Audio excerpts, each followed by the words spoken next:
সকালবেলায় যে এখানে আমি ব্রেড সেঁকে নিলাম 2 পিস, শুধু ছোটো মেয়ের জন্য, ছোটো মেয়ে খাবে। আর এখানে যে ডিম পোস্ট করে নিচ্ছে। আসসালামু আলাইকুম, কেমন আছেন আপনারা? আশা করি ভালো আছেন। আমরাও আলহামদুলিল্লাহ সুস্থ আছি, ভালো আছি। তো আমি এখন ডিম পোস্টটা দিয়ে দেবো মেয়েকে খাওয়ার জন্য। পাশে উঠিয়ে দেবো। বেশি কিছু সকালবেলায় খেতেই চাই না, তারপরেও না খেলে তো হবে না। স্কুলে থেকে আসতে আসতে তো লেট হয়ে যায় অনেক।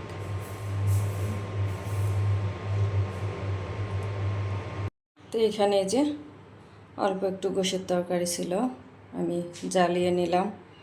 আর এইখানে আমি আজকে পান্তা ভাত খাবো। এখানে লবণ দিয়ে দিয়েছি আর পেঁয়াজ আর কাঁচামরিচ দিয়ে পান্তা খাবো। পান্তা খেতে মন চাচ্ছে, ওই জন্য রেখে দিয়েছিলাম। কালকে একটু ভাত বেঁচেছিল, ওটা পান্তা করে রেখে দিয়েছিলাম। কারণ রাত্রের ভাত ছাড়া কিন্তু পান্তা মজা হয় না। রাত্রে সারা রাত ভেজাই রাখলে তারপরে খেতে মজা লাগে। আর এখান থেকে আমি যদি ভালো লাগে গোশও নিয়ে নিতে পারি। আগে ঝাল পেঁয়াজ দিয়ে খাবো। তা আমি অফ ক্যামেরায় আগে ভাতটা খেয়ে নিই। ভালোবাসি ভালোবাসি শুধু তোমায় ভালোবাসি, দিয়েছি মন তোমাকে, যতটা ভাবছো তারও বেশি। তুমি যে আমার আপনজন, যতটা ভাবছো তারও বেশি। ভালোবাসি ভালোবাসি শুধু তোমায় ভালোবাসি। তো এখন সকালের নাস্তা শেষ করে ঘরগুলা গুছিয়ে নিলাম। ঘর বিছিয়ে সব ওয়ারড্রব উপর টুপর সব মুছে পরিষ্কার করে নিলাম। তারপরে তো চলে যাব আবার দুপুরে রান্নায়। মেয়ে স্কুলে চলে গেল, তা আমি রান্নায় চলে এসেছি। এখানে ভাত বসিয়ে দিয়েছি, ভাত এই যে হয়ে এসেছে। আর এই পাশে আমি এই যে ছোটো মাছ রান্না করব, ছোটো ময়া মাছ রান্না করব, ভিজিয়ে দিয়েছি। এখন ছুঁড়ে গেলে খুব ভালো করে পরিষ্কার করে ধুয়ে নেব।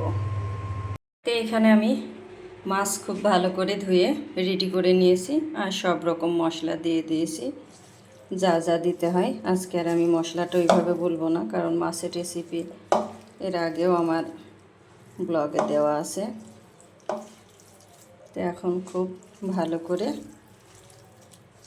মাখিয়ে অল্প একটু হাত ধোয়া পানি দিয়ে আমি বসিয়ে দেব।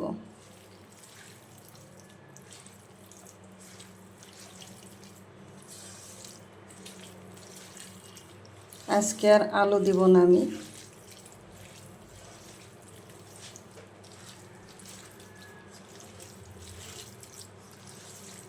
শুধু খালি রান্না করব।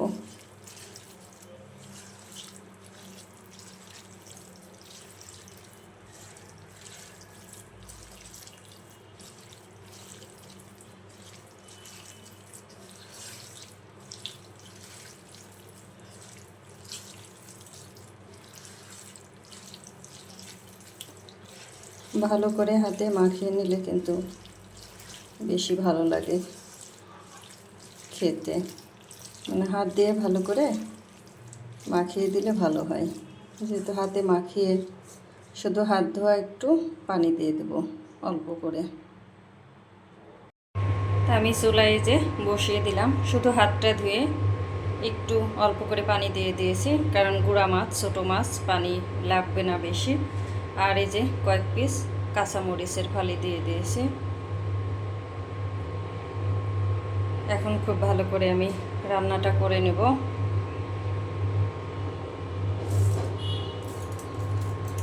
তো এইখানে আমার এই যে মাছ রান্নাটা হচ্ছে, ছোট মাছ চচ্চড়ি।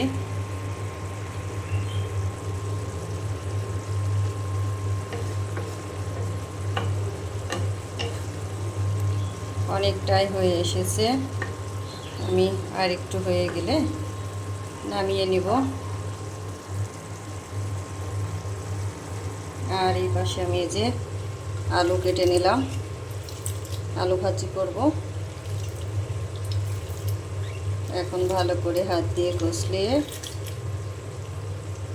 ধুয়ে উঠিয়ে নেব।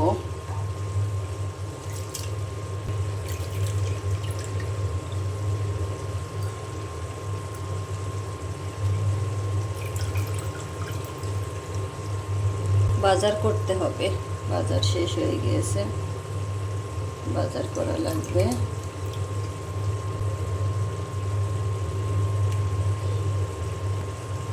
শরীরটা ভালো ছিল না তো, ওই জন্য বাজারে যেতে পারিনি। তো আলহামদুলিল্লাহ মোটামুটি অনেকটাই সুস্থ।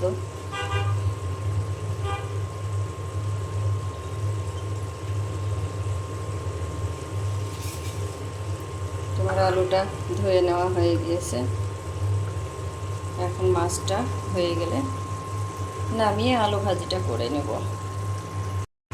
আর ছোটো মাছটা না আমার খেতে ভালো লাগে, বড় মেয়েও খাই। আমার ছোটো মেয়েকে নিয়ে সমস্যা, ছোটো মেয়ে খেতে চায় না, কিন্তু ছোটো মাছ কিন্তু আমার খুব ভালো লাগে। আমি বড় মেয়ে দুজনেই খাই। ছোটো মেয়ের জন্য কিছু করব না, আলু ভাজি করব আর ডিম ভাজি করব। আর যে সকল আমার প্রিয় প্রিয় আপুগুলা আমার জন্য দোয়া করেছো, তোমাদের জন্য রইল অনেক অনেক ভালোবাসা ও দোয়া মন থেকে। তোমরা যে যেখানে আছো, যেখানে থাকো, নিরাপদে থাকো। আল্লাহ পাক যেন তোমাদেরও খুব ভালো রাখে, সুস্থ রাখে এবং সহি সালামতে রাখে, এই দোয়া করি আমিও।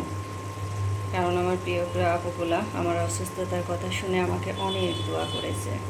তো আল্লাহর রহমতে তোমাদের দোয়াই ও ভালোবাসায় আমি এখন অনেকটাই সুস্থ, ভালো আছি, সুস্থ আছি আপুরা। তো তোমরা এভাবে আমার পাশে থেকো, আমাকে সাপোর্ট করো, এভাবে ভালোবেসো।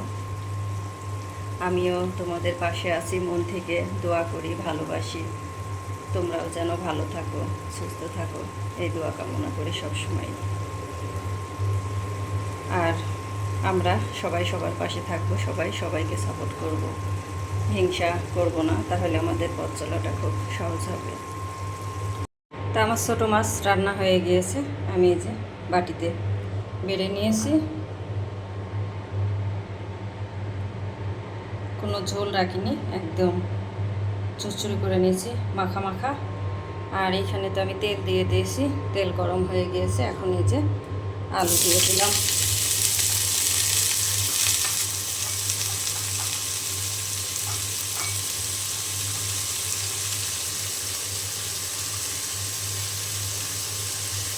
আর দিয়ে দিলাম কাঁচা মরিচ আর পেঁয়াজ।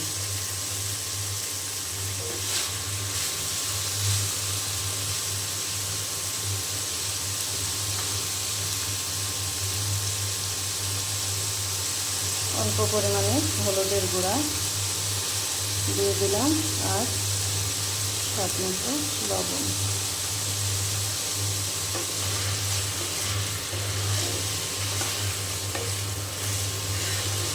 এখন খুব ভালো করে আমি নেড়ে ছেড়ে দেব।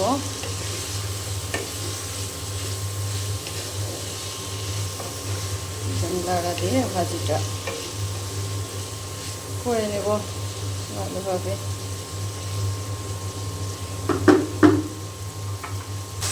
তো এখানে ভাজিটা হচ্ছে,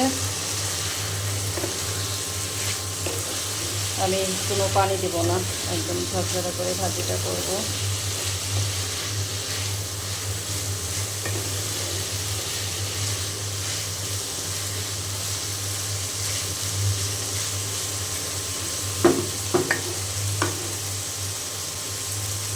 নাড়া দিয়ে দিলাম, আবারও নেড়ে ছেড়ে দিলাম। এখন আস্তে আস্তে জালে আমি ভাজিটা করে নেব। তো এখানে আমার এই যে আলু ভাজি করে নেওয়া হয়ে গিয়েছে, আমি বাটিতে বেড়ে নিয়েছি। আর এই পাশে যে ডিম ভেজে নিচ্ছি, ছোট ছোট মেয়ের জন্য ভেজে নিচ্ছি। তো উল্টাতে গিয়ে একটু ভেঙে গিয়েছে, তো ওইটা কোনো ব্যাপার না। তো আমি এখন ডিম ভাজিটা উঠিয়ে নেব। তো আমার দুপুরের রান্না শেষ হয়ে গিয়েছে। আলু ভাজি, ডিম ভাজি, ভাত আছে ওইখানে, আর এইখানে যে মাছ চচ্চড়ি। ক্যামেরায় কেমন আসছে জানি না, সামনাসামনি কিন্তু দেখতে অনেক লোভনীয় লাগছে। তো এইখানে আমি যে বাজার করে নিয়ে এসেছি, একটু বেশি করে এনেছি। এখানে বেগুন আছে, পেঁপে আছে, তারপরে যে চাল কুমড়োর জালি আছে, ভেন্ডি আছে, ঢেঁড়স, মরিচ, অল্প একটু কচু নিয়েছি, ওটা রেখে দেওয়া হয়ে গিয়েছে। আর উপরে হচ্ছে এই যে ফল, এখানে আপেল, এখানে আঙ্গুর, লেবু আর ডাবের পানি। আর সেই দাম, ডাবের পানির যে দাম, আপেলেরও দাম, আর আঙ্গুর কি 600 650 টাকা কেজি। এত দাম দিয়ে কি জিনিস কিনে খাওয়া সম্ভব? আপেলের বদলে এখন পেয়ারা খাইতে হবে, 50 টাকা 60 টাকা করে কেজি। আপেল খাওয়া বাদ দিতে হবে। তো বিকেলবেলায় আমি এই যে এখানে ফল নিয়ে নিলাম খাওয়ার জন্য। আমি আর 2 মেয়ে খাবো, 3 জন। এখানে হচ্ছে আপেল কেটে নিয়েছি, আর এইখানে যে আঙ্গুর ফল ধুয়ে নিয়েছি খাওয়ার জন্য। তো আঙ্গুর ফলগুলো কিন্তু খুব ফ্রেশ, আপেলটাও খুব ফ্রেশ ছিল। তো আমরা এখন ফল খাবো, আর ফল খেতে খেতে আপনাদের কাছ থেকে আজকে আমি বিদায় নিব। আমার ভিডিওটি যদি ভালো লাগে লাইক কমেন্ট শেয়ার করে আমার পাশে থাকবেন, আমাকে সাপোর্ট করবেন। আর ভিডিও দেখার শুরুতে একটি লাইক দিয়ে ভিডিওটি দেখা শুরু করবেন। আপনার একটি লাইকে আপনার মতো আরও অনেক ভাই বোনের কাছে আমার ভিডিওটি পৌঁছায় যেতে সাহায্য করবে। আর আমিও সবার পাশে আছি, ইনশাল্লাহ থাকবো। তো আজকের মতো আমি আপনাদের কাছ থেকে বিদায় নিচ্ছি। আসসালামু আলাইকুম।